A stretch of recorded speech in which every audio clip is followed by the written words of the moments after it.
Assalamualaikum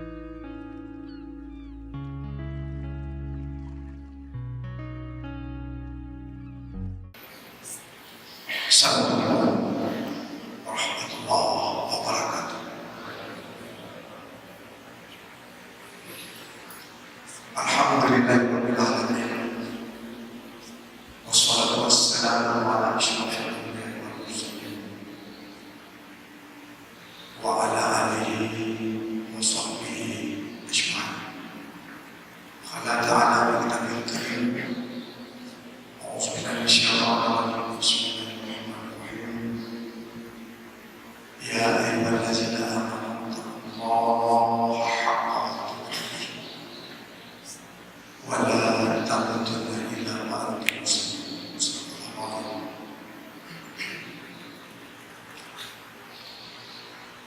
Guru-guru yang memenuhi prinsip nama hadirin hadirat sidang acara semua mengawali usaha kita bersama-sama. Kita memanjatkan puji dan syukur atas kehadiran Ilahi Rabbi Wahdahu pemilik segala sesuatu. Semua kita berasal dari Allah dan pasti kita akan kembali kepadanya, insyaallah. Mudah-mudahan seiring nanti kita bergetar jantung yang dan yang seiring itu pula kita mengingat Allah. Semakin banyak kita mengingat Allah, pasti Allah juga akan mengingat kita. Fasbuni asbun. Ingatlah aku, kata Allah, misalnya aku akan mengingat kamu. Ketika Allah mengingat kita, insya Allah itu sudah berada pada tangga yang aman di dunia wal akhirah. Salawat dan salam yang sama-sama kita kepadanya senantiasa. Salam yang surahkan pada junjungan kita Nabi Muhammad SAW, pada dan sahabat-sahabat yang sekalian. Yang kami hormati dan yang kami muliakan, sidang jamaah subuh yang dirahmati Allah SWT. Alhamdulillah hari ini kita berada di dalam bulan mulia, bulan Rabiul Awal akhir, berada di akhir daripada bulan Rabiul Awal, di mana pada malam ini ada peristiwa besar dan penting yang dapat diperingati oleh umat Islam sedunia, yaitu lahirnya junjungan kita Nabi besar Muhammad SAW. Di dalam peringatan itu, guru-guru dan guru mengingatkan kita akan satu masa saat lahir beliau disebut dengan jahiliyah, tradisi jahiliyah.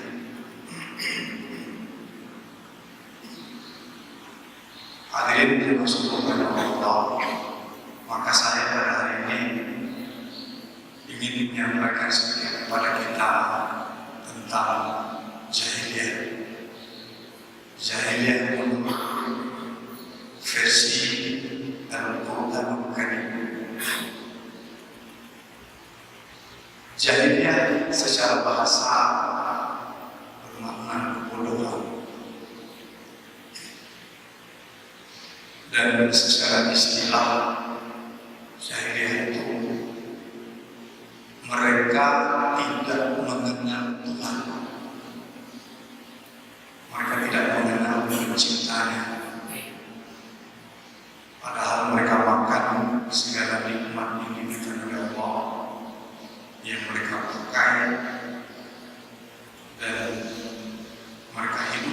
segala atribut yang diberikan oleh Allah dan dia akan mengenal penciptanya. Maka alam itu disebut dengan jahiliyah. Bapak Ibu yang mulia, ada empat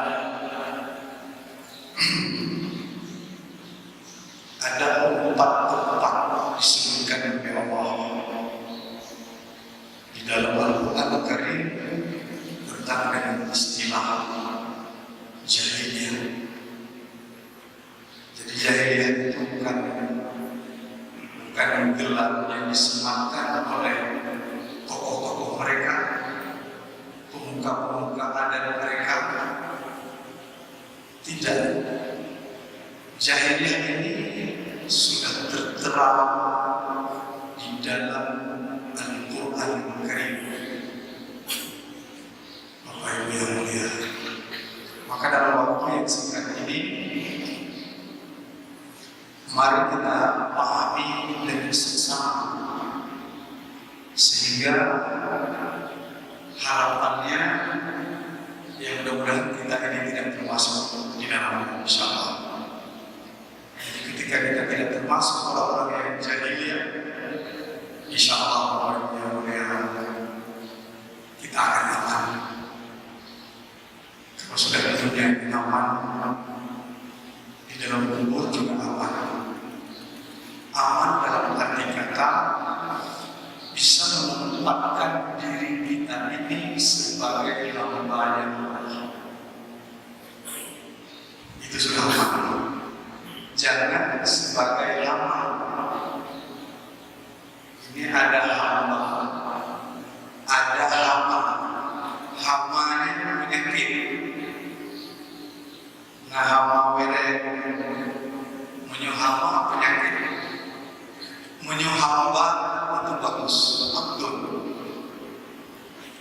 Apa itu yang pertama Allah sebutkan di dalam surah Al-Imran ayat 154. Mari kita cermati. Auzubillahi minasyaitonir rajim. Bismillahirrahmanirrahim.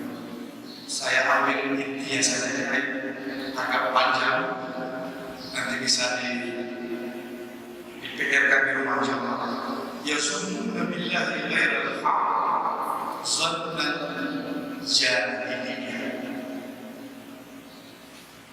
Dalam ayat ini Allah mengutarakan dan menjelaskan pemahaman kepada kita. Ini dalam peristiwa perang Uhud, perang yang kedua dalam Islam setelah perang Badar. Dalam perang Uhud itu ada yang mengatakan umat Islam kalah. Tapi saya setuju dengan pendapat Syihab yang mengatakan draw, seri. Ada menang. Itu dalam peperangan itu Allah abadikan semua azala'ah mimbar amanatan wa asal yakhsha ta'ifatan minkum. Kemudian Allah menurunkan kepada sesuatu rasa sedih, rasa aman yang menimbulkan rasa takut yang meliputi segolongan di antara kamu. Ada lagi segolongan yang lain waktu suatu aman kamu musuh. Golongan pertama pada pasukan tersebut bersahabat Rasul, aman, tenang dan timbul ngantuk, bisa istirahat. Tapi satu golongan yang lain, mereka mencemaskan diri mereka dengan mengatakan yazununa billahi ghairal haqq zannan jahiliyah. Mereka menduga kepada Allah dengan dugaan yang tidak benar, seperti sangkaan orang-orang jahiliyah. Apa yang mereka duga? Mereka mengatakan yaquluna hal minal amri min syai'. Adakah hak campur tangan kami di dalam urusan ini? Qul, jawab Muhammad, innal amra kullahu lillah. Semua urusan itu diserahkan kepada Allah. Manusia tidak ikut campur dalam sesuatu yang sudah ditetapkan Allah. Orang kelompok yang kedua itu cemas. Kalau kita lihat di dalam tafsir Ibnu Jalal dan Ibnu Katsir menerangkan bahwa mereka mengatakan masa seorang rasul, dia Rasulullah, masa peperangan yang banyak, masa Tuhan tak berikan kemenangan kepada seorang rasul. Akhirnya dugaan tidak benar. Maka dikatakan dalam ayat berikutnya, mereka mengatakan sekiranya lakukan dalam amri syar'i mungkinlah amalan. Sekiranya kami kata kelompok yang cemas ini, yang stres ini, sekiranya kami bisa ikut campur dalam persoalan, masa kita tidak akan dibunuh di sini. Ayo hadar, kita menang. Tapi kasih hak kami ikut campur dalam persoalan ini, kami masih tidak dibunuh. Qul, jawab Muhammad, law kuntum fi buyutikum la barazal ladzina kutiba alaihim al-qatlu ila madaji'ihim. Jawab sekarang kepada masa dia menduga kepada Tuhan dengan dugaan seperti orang kafir. Sekiranya kamu sudah menetapkan sebuah kematian dan Allah iman sama. Bisa kita sampaikan apa katanya misalnya? Ini kehidupan kita tak mudah. Kehidupan kita, kehidupan saya tidak sempurna. Saya masih hidup pada dataran garis kemiskinan. Saya masih miskin. Jadi ini bukan hidup ini. Ketika seseorang mengklaim dirinya dia hidup di dalam miskin dan dia katakan ini bukan hidup, ini namanya suatu jahiliyah, berusaha kagak. Bapak Ibu yang melihat, kita lihat bagaimana kehidupan. Kita lihat pada Nabi Ayub misalnya. Nabi Ayub alaihissalam pertama dia kaya raya.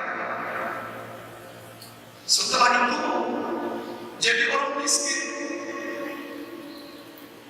Kenapa orang manusia mengklaim ketika dia berada pada tataran kemiskinan ini kita tidak ada kehidupan? Karena Allah mengatakan hidup ada dua, ada bahagia, ada sengsara. Itu ada kaya, ada miskin. Ada langit, ada bumi. Sekali di atas, sekali di bawah. Orang hari ini bilang miskin bukan kehidupan. Lalu yang hidup apa? Kita harus kaya. Jadi masa miskin kita harus kerja menjadi orang kaya.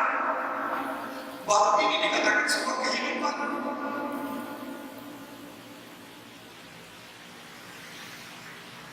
Iblis kan protes pada Tuhan. Akan itu apa sama beribadah kepada dia punya istilah kita hari ini punya rumah besar, istri banyak, anak banyak, kendaraan mewah. Kata Tuhan tidak. Ini hamba paling beribadah bukan karena kaya. Nah, benar. Dia ibadah ini karena dia kaya, dia punya gaji besar.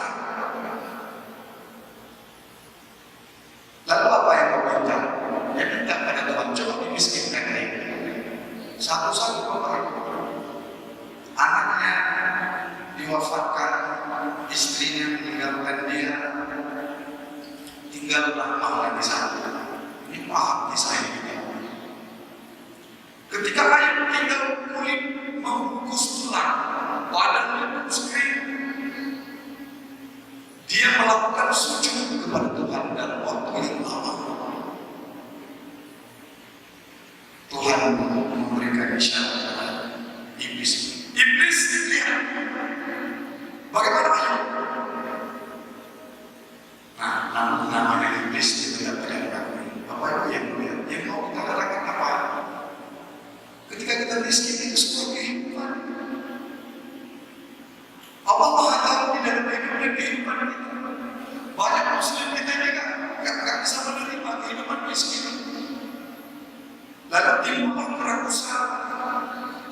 kanan sikut kiri, apalagi setahun politik ini. Ada yang sepadan orang dibakar, digoyang, campakkan, pasang sepadan saya. Apa ini Muslim? Tidak. Itu adalah sunnah jahiliyah. Bukan begitu berpolitik. Itu rakus. Ini kalau ada mental Muslim begini, dia masih sama seperti tradisi jahiliyah. Apalagi kalau sudah sempat orang salah, Bapak Ibu lihat. Bangun subuh, diam subuh, berjamaah terus. Perbuatan seperti ini buat apa ibadah? Tapi na'udzubillah kita ini adalah dugaan yang tidak benar. Inilah hari kita masuk krisis iman kepada Tuhan. Miskin enak, lihat sabda Allah. Sahabat ketika sahabat Rasul itu, setiap kali sahabat dengan melihat di belakang Rasul, Assalamualaikum, Assalamualaikum, dia tak ada takbir, tak ada wirid. Nanti dia akan satu kali dua kali. Ahad berganti bulan tahun. Ditanya, kau sahabat? Assalamualaikum, Assalamualaikum, langsung berangkat. Ya Rasul, saya kan sarung ini satu sarung berdua dengan istri saya. Khair, sedekah, benar-benar lanjutkan. Timbullah godaan. Masalah utara, dia minta sama Rasul, ya Rasul, aku selama hidup seperti ini, ya Rasul, tolong ya Rasul. Modal usaha agar meningkatkan. Jangan selama kamu dapat hidup seperti ini benar. Bapak Ibu yang mulia, hidup miskin hidup kan? Kenapa diklaim salah? Asal jangan mencukupkan miskin. Alah, kayak gantiin gajian. Ayo salah ini. Ini masih suatu jahiliyah. Usaha terus. Ketika miskin, alhamdulillah. Kenapa sih ribut dengan miskin? Sahabat mengemis kepada Rasul, bukan sekali dua kali, hampir tiap hari dikasih sama Rasul. Setelah miskin, setelah kemiskinan dia dikasih modal kambing kaya-kaya. Dilihat sama Rasul setelah dia kaya, diminta. Dilihat di saf pertama, kedua, ketiga, keempat, sampai ke enam. Nabi ngomong, sahabat, ada apa ya Rasul? Mana sahabat? Oh, dia sibuk dengan kambing ya Rasul. Banyak kambing, banyak sekali. Oh, minta zakat. Kau besok minta zakat. Minta zakat. Apa kata sahabat? Ini kambing ini saya dapatkan ini kecerdasan. Putus asa, baru putus asa dia pulang menghadapi Rasul gimana? Katanya dia ada harta ini. Kepadanya enggak apa-apa, Allah memberikan rezeki, Allah cabut nanti rezeki itu. Bapak Ibu yang mulia, harus berpadat kalau bisa ini. Artinya apa? Sahabat ketika dia miskin hidup aman dalam ibadah, berjamaah terus. Ketika kaya, mancingkan. Kenapa orang bilang bahwa miskin bukan kehidupan? Salah dengar. Sekali lagi, dalam kemiskinan kita tidak berusaha terus untuk menjadi orang kaya. Karena Nabi mengatakan orang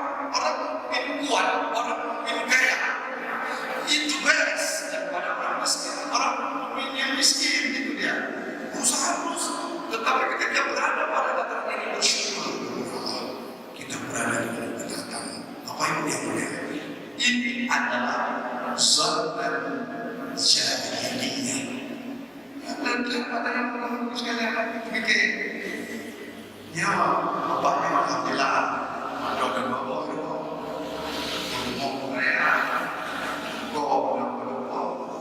di Medan, di Banda Aceh, di Kamampan, karena hidup mereka, belum kena kehidupan. Dia mau tidak ada kehidupan. Ini sekali lagi bapak ibu, sandal jahiliyah. Ini jahiliyah, semua. Baik.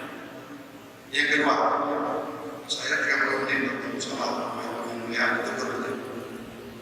Yang kedua, tadi Al-Imran sampai Bapak sekarang kenapa di dalam surah Al-Maidah ayat 50. Ayat 51 ini kasus Ahok dulu dan bahas ayat 50 ya.